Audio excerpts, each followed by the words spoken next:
All right, welcome to another episode of Comic Book Squares. We're going to be doing another interview today. My name's Shane. I'm Paul. I'm Ben. And I'm Mike. Let's get this show started.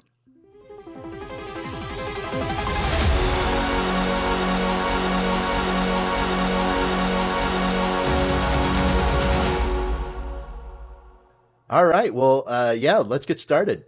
Jerry, you want to go ahead and introduce yourself and tell us a little bit about your book? Yeah, hi, I'm G.E. Gallas. You can call me Jerry. And I am the writer and illustrator of The Poet and the Flea about the poet painter William Blake and his nightmarish creation, The Ghost of a Flea, as well as The Plague and Doctor Caim, which is about a 17th century plague doctor. Awesome.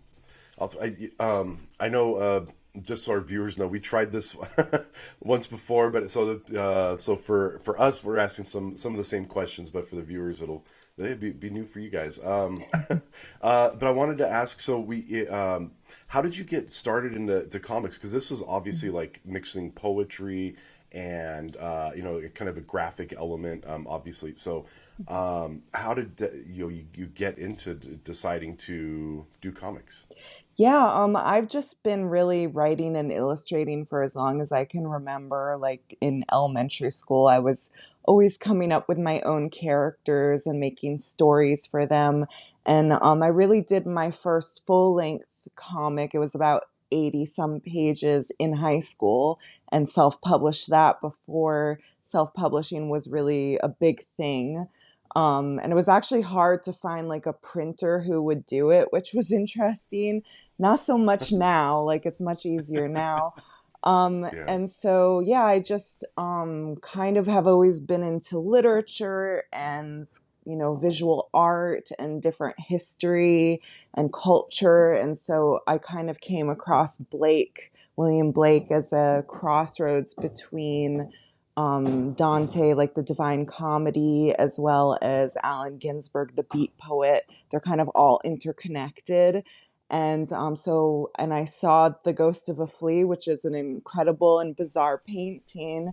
And that just inspired me. I wanted to know more about The Ghost of a Flea, more about William Blake. And I just decided that a graphic novel would be the appropriate medium for it because Blake combines illustrations with words. And so it's just like kind of like a precursor to comics and graphic novels. Yeah, Yeah, so I noticed the time frame. You said it very historically, which I thought was awesome. 1790. That's a real interesting time. It's sort of the beginning of the country and all that too. And so of course you got this really this story set in literary history, and that these characters, and then you've got some stuff mixed with kind of your own imagination. So how Mhm, did you decide to sort of merge those two? You said you were mhm. inspired by some things. So how did it play out for you as you were creating? I definitely started by just research. Like I looked into Blake. I read some biographies. I looked at his works and read his poems. And I definitely knew I wanted Blake as my protagonist and the Ghost of a Flea as my antagonist, and that was kind of the Mhm. jumping off point. And I guess I did start working on a script first. That's kind of my process, is script and then thumbnails to figure out the pages and then the working on the final pages. That's kind of how I roll. Yeah. Smart. I mean, it came out great. I mean, that's a smart way of yeah, doing it. Many creators that we've talked to kind of have that process, right? Mhm, A lot of them seem to start as writers, and they have some artistic ability too. A lot of times they're not able to visualize it the way they'd like to see it. So they'll work with an artist or mhm. some additional creators. But you seem to be able to take care of the whole thing yourself, which is really, it's admirable, and it's not an easy thing. You've It's a done. lot of work. Yes, yeah. yes. I mean, you've done the whole thing. You're your own creator, promoter, Yeah. everything. So no, that's great. So yeah, thanks for that. Thank you. Hmm. Yeah. So as far as influences on your art, because Mhm, you're art and style are very unique and personal to you, but I feel like every artist is influenced by pieces that they've seen Oh, before. So, certainly. who's influenced you and kind of made you the artist you are today? Definitely a lot of different things. Growing up in elementary school, I was very into Edward Gorey. That Edward Gorey has had a lot of influence on my art style and kind of my macabre sense of humor. And a lot of people I'll get the comments a lot that my stuff looks like Tim Burton, and I always say, "Oh, that's the Mm-hmm. Edward Mm, Gorey in it." Right. And so definitely Edward Gorey. I was very into the adventures of Tintin as a child, as well okay. as different manga. Like when I was growing up, manga was just kind of starting to get popular in the US. And I was very inspired by Ayazawa, who did Paradise Kiss and Nana, which are very famous manga, but she has a very unique art style. And definitely manga in general has really inspired me as far as like paneling and pacing. Western comics just tend to have squares mostly, and that you can see in the Mm, Plague and Doctor Caim is just a simple four square page. But the Poet and the Flea, I've definitely taken that manga inspiration of different sizes, different shapes of panels, and like it really affects the pacing and the storytelling in that way. Yeah. very cool. Yeah. Yeah, I noticed that. Oh, sorry. Go ahead, Shane. No, go ahead. Well, I was gonna say that's one thing I really enjoyed about the Poet and the Flea was like each page was it seemed to be a little different in like how it was laid out and designed, and some of it was, I mean, they're sequential story, but some of it was like just you have to take in the whole page to kind of get that. Is that how you normally do? Like, because you said you had you have another book, and then you've been doing this for a long time. Is that how you kind of normally do storytelling, or was that like specifically for this piece for the Poet and the Yeah, Flea? I do prefer to do it more like the Poet and the Flea. It was the four panel format for the Plague and Doctor Caim just fit the story better. But I do like having this more dynamic, surprising page. And when I'm making pages, I really think about not just how each panel looks and how each page looks, but how two pages look next to each other and how the eye travels across the page when you're reading it. So Hmm. those are really important things to me when and I kind of do it instinctually now, but what I'm always thinking about too. Yeah, yeah. It's still left to right. Yeah. Hmm. Hmm. Okay. I was thinking because you had said the manga inspiration. I was just making sure. Oh, I love no, I love manga too. That's like one of the first because I got into Batman and stuff when I was a kid, but then I remember I discovered some manga like later on and just started voraciously reading that like Yeah. but Trigun and those kind of fun ones. Right, right. I'm sure you're happy. I think there's like a new Trigun movie or something coming out. Yeah, I saw that. I saw that. It's like finally. So that's awesome. Yeah. I yeah, I love reading that stuff because it's just so different than Western, Yeah, storytelling, but yeah, also the artwork. It's just really fun. They're not afraid to yeah. get to go back and forth. So I'm sorry that I guess that leads to another follow-up Hmm. question, which is with the manga inspirations, like, are you looking at doing that again in another book? Because I know you have these two. Hmm. Are you looking at doing that kind of style again for a third book? I'm Hmm. kind Hmm. of basically getting to like, is there a third book coming? I have so many ideas for comics and not enough time to do them all. But I definitely, well, I'm working on new pages of The Poet and the Flea Volume 2, and there will be Volume 3 as well. Like the scripts for Volume 2 and 3 are completely done, and the thumbnail sketches are all done. So I just have to do the final pages. And so that's like definitely in the same style. But I think it really just depends on the story. Like I have a few other story ideas that I'm developing, and it's kind of like, well, what fits the best with this time period and this story. And I have another comic too that I'm like halfway done drawing, called Pawn My Soul, and that one's very different because I chose to do a panel on each page. Like each page is one panel, so that's a very different thing as well. Yeah. Oh, that's awesome. Very cool. So Jerry, one thing that when we were, reviewing all your work and your backstory a little bit, one thing that you mentioned on your website is, you've been telling stories as long as you can remember. So I guess, what was the first story you remember getting down and just saying, I think I'm going to do this for a living? Was it just, back of the envelope type stuff? Were you doodling in school? What was going on? Oh. I'm trying to think, like, because I remember like early on, like in elementary school, I would do like Sushi Cat was a character. It was like a black cat in a Hawaiian shirt that loved sushi. I don't think that was like, oh, I'm gonna make a living off of this, but I guess it really must have just been, I had the comic that I did in high school called Forgetful, and it was kind of like a hero's quest kind of thing, very highly manga inspired. And I guess, I don't even know if then, I guess I just always knew that's what I wanted to do, and it didn't really matter if it was professional or not. But I did want to get published by a publisher eventually, so I feel that I've accomplished that long time goal finally with the Plague and Doctor Caim. So Yeah, definitely. And I see you got your own chocolate, so that's yes. not a bad deal. Yes. Comics and chocolate. I'm not sure what else you need.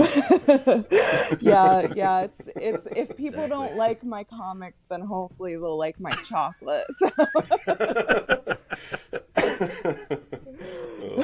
Can I bribe you with a book? Then how about some chocolate? That's awesome. I like well, it. and I've kind of like it's more related the two than one might think, just because doing graphic novels, another skill you kind of have to have, or is helpful to have, is graphic design, and I use that graphic design to make the wrappers for my chocolate bars.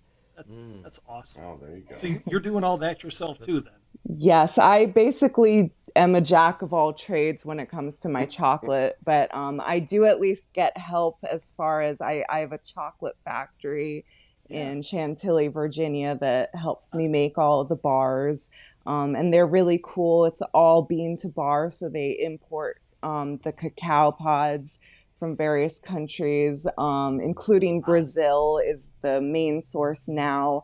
They use actually from like an indigenous tribe that grows the cacao wild. It's not farmed, it just grows wild, and they pick it.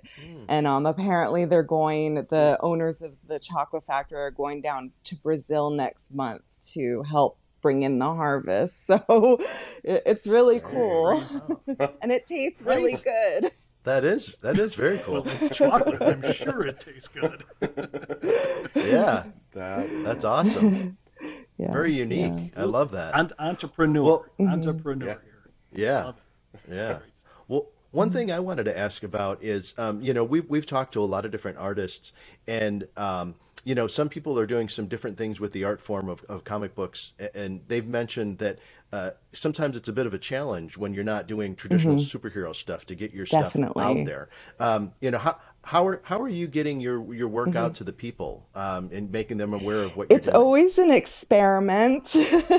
Like I decided a couple years ago that I would try putting The Poet and the Flea on Tapas, which Tapas is kind of this webcomic platform, and it's more geared towards romance or slice of life type comics and more manga style than mine is. And so I was kind of taking a chance on that, like to see if there was a community that would be interested in what I'm doing. And I have had like a lot of readers on there, and it just grows a little bit every day. So that's always nice. And then I always I try to do conventions. It's been hard, obviously, with the pandemic, but this year I'm scheduled to be at SPX Small Press Expo again, which is, our local alternative comics, indie comics. It's a very big event, and they always have great guests. Like, I feel like Charles Burns is there every year, and like we've had in the past people, like they've had John Lewis, for instance. And so that's always a good place to meet new people and get the word out. So, and just shouting from the mountaintop, no, shouting on Twitter to get people to read and look at my stuff. So So that brings up a great question. A lot of the creators we talked to talked about their convention experience, right, and some of the different approaches they've had. Some are out there just shucking their stuff best they can, right? They're handing it out, just trying to get the word out. Some of them have some promoting ability. You obviously have that. What does your setup look like at a convention? Like what do you do? I know obviously the work will speak for itself, but obviously we know the attention span sometimes. You really need to. You're really competing for for folks' attention span. So definitely, what do you do at conventions to sort of grab them? Yeah, it's hard because I think when people go to conventions, it's very easy to have like just overload, that your eyes being drawn everywhere. So it does help to have, obviously, like a striking cover. Like when people see the Plague and Doctor Caim, it's like they see the Plague Doctor on it and they're like, oh, what's that? But also just like plague. What's a plague? What's a plague? Yeah, we haven't had one of those in a long time. Before. It's so unfamiliar. School me on this wearing plague thing. A mask to protect yourself? I don't know. How dare you?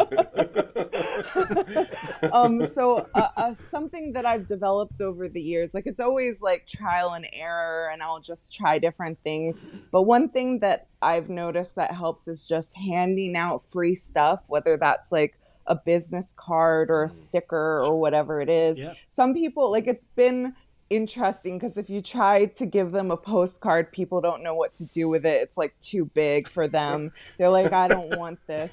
But if you, it's a bookmark. Yeah, exactly. But if you can hand them something like small and looks cool, like even there was a guy at SPX one year who had his business card was a matchbook, which I thought was really clever. So just always coming up with ideas like that. Right now, my business cards are stickers, so it's like, nice. You can have a free sticker here. Take it. And here's the reason I bring this up. To be honest, when I was looking at your work, especially when we're talking about the plague, right? So that I always sort of hear sort of like that Renaissance foreboding kind of music. Is that something that maybe you've ever thought, maybe integrating some kind of screen behind you with your work, with some music, anything like that? Again, today's generation is very, very visual, right? Yeah. So anything you can do, but that would be fun. I don't know if anyone would be able to hear it. It gets so noisy in the conventions. Yeah. That's how you bring them in, right? Gee, what is she playing at? Yeah. I've even thought of like getting a small printer. Like I think I've seen online, like people get really small portable printers and they'll just print off an art print like as soon as someone requests it. So got to think of like kind of gimmicky things that people like immediately can recognize what it is. Like they don't have to think too hard about it. It's all very psychological. Got to just draw them in. It is. It is. Like I said, it's that entrepreneurial kind of marketing. You've got that, obviously. You've had some considerable success. So, and I'm sure maybe a drop of two of chocolate would. Right. That's what your business cards should be on, is the chocolate bar wrapper. Chocolate's true. here. That would get very expensive to hand out. Right. Yeah. I could just say, but under your name, comic book creator, chocolatier. I Mhm. mean, Mhm. you don't see that. That's No. true. That's Right? true. I mean, I read comics and I eat chocolate. I don't make either. Yeah, it's interesting though. I've kind of up until now kind of kept the two somewhat separate because I feel like Hmm. the people who like the chocolate don't get the comics at all. So I kind of have to keep it a little bit separate. But Yeah. Especially the plague thing. yes. Here, have some chocolate. Have a book about the See, plague. What? that's the thing too, because like all my chocolate flavors are literary inspired. So I have like Alice in Right. Wonderland and like the Call of Cthulhu. But sometimes Oh, people wow. request like Frankenstein, for instance, and I'm like, what flavor is that? Like I don't know what flavor. Flesh It just has a flavor? bunch of stitches Yeah, in it. It's just exactly. stitched Yeah. together, you know? All right. Like I've the Call of Cthulhu was a hard one, but I kind of Yeah. figured out like it's nori seaweed, ginger spice, and candied ginger and dark chocolate. So it kind of has Oh, that nautical, oh, like, you Yeah. know, Cthulhu is in the ocean. right. And All then right. like the Yeah. kick of the Right. ginger is kind of like the horror that Hmm. Cthulhu, you know, scares Yeah. everybody. So Yeah. The Kraken, releasing the Kraken and all. exactly. That's So awesome. Great. So, I wanted to jump Mhm. back to we're talking about some of your work when you were Mhm. young in that 80-page graphic novel that you had self-published. Are you looking at ever bringing that back? Do you think, or maybe even taking that original story and revamping it if you saw stuff to fix later on as you Hmm. had more experience? I think I'm Or maybe kind of Sushi Cat? Are you bringing Sushi Sushi Cat. Cat I back? would maybe bring back Sushi Cat. Maybe it can be the new Hello Kitty and Pusheen See? Sushi Cat. Exactly. But Yes. Yes. Get yeah, Sushi Cat on your handbag. exactly, Yeah. exactly. So Yes. I don't Yeah. know if I would redo the one that I did in high school. I think that I've come a long way since then.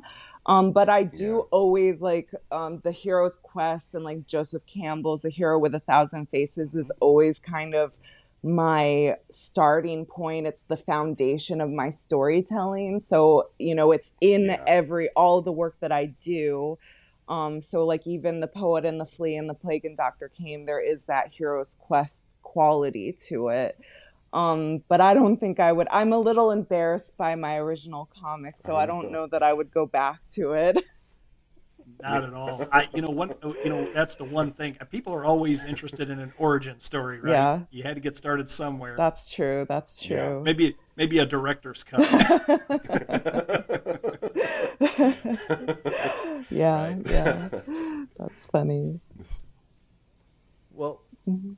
one thing I wanted to ask is, back to the idea of, how you get your word out there. One of the things that I thought of immediately when I was reading your work and just looking at your art style was my family and I tend to go Mhm. to the Renaissance Fair, Oh, yeah. every year when it comes into town. And now that you're talking about your chocolate, I almost feel like, that might be an interesting avenue to explore is like getting a booth or something like that and Yeah. have the chocolate and the comics at Wow. that Yeah. kind of an event that is different from Sure, traditional comic sure. book store. Just have you ever explored other ideas for Mhm. distribution, whether it be schools or I've Renaissance Fair or something done like that? like different for the chocolate. I've done a lot of farmers markets and things like that, and Hmm. or like even Yeah. local. We have a Gaithersburg book fair that I've done, and we have a Kensington book fair that I've done. But it just doesn't seem like the right place for the comics so much. But maybe like a Renaissance Mm, fair might be interesting. If I ever did like a more medieval piece of literature, like if I did a Divine Comedy or like Hmm. something like that flavor, perhaps. Hmm. The only thing is that it is hard to sell chocolate when it's hot outside. Yeah. Yeah. So, like, even in Yeah. October, yeah. September, when they have Renaissance fairs, it's sometimes too hot. I mean, I do keep things in a cooler Mm, so it doesn't melt. And then I have display, like what I call dummy bars that are fake chocolate, but it looks like the real thing. And people are always like, wait, this is too light to be chocolate. I'm like, it would melt if it was real. So, It's like the empty Toblerone box, you know. right. Yeah. Where's my chocolate? But yeah, or maybe like I have had my publisher, Cast Iron Books, has suggested for me to do like a Dr. Caim chocolate, which I haven't done, but maybe that would be cool. But I don't know what flavor it would be yet. Yeah. That's awesome. Great stuff. Very cool. That's what I was. I mean, that would. I don't know. I'd love that idea, Shane. I think that would be really fun to do that. Like, have you ever brought your? And I know we keep talking It's about the okay. chocolate, but it's so cool that you do that. Have you ever? Did you ever bring that to a convention that you've done? Yeah. Like with your books, like any of the comic I've conventions? tried to do that before. Like I asked the SPX people if I could sell my chocolate and it was a no. So that was interesting. I mean, it's like it's so complicated with like licenses and stuff. Like, and if you're selling food, it's a very different thing from selling a book or comics. That makes So it hasn't happened yet, but maybe one day. Yeah. 'Cause that is a cool way to. I mean, if I saw that at a con, I'd be like, I gotta go check this out. Literary chocolate bars and Yeah. graphic novels. I'm gonna go check that out. That's awesome. Yeah. But yeah, that makes sense. Like selling food and then it's different licenses. Sure. And all that. Yeah. Yeah, that's a bummer. Yeah. It's very complicated. Well, listen. Yeah, very complicated. So- well, Ben, we're gonna make sure to put all the links and Yeah, everything. yeah. down So below, when right? we so to all of our viewers or listeners, check the show notes, check the description on the video. We'll have the links off to the Tapas site and Jerry's other sites and stuff. So please check those notes so you can get over and read her book, The Poet and the Flea. What was the second one? I The keep reading Plague Poet and the Flea. Doctor Caim. The Plague and Doctor Caim. So check our show notes for the links to those books and pick them up. Thank Yeah, you. absolutely. Well, thanks for coming on. I mean, it was just a pleasure getting to know you and see your work. It's always interesting to see stuff that's, outside of, like I said, the superhero stuff. I think it's wonderful to expand the art form into other areas. So yeah, kudos to you for bringing something unique and different to the art form. Thank you so much. Thanks for having thanks, me. Jerry. All right. Well, thanks everybody for tuning in. That was really just fantastic to get to know Jerry. Please subscribe, hit the like button and the notification bell so we keep bringing you content like this, and we'll see you on the next one.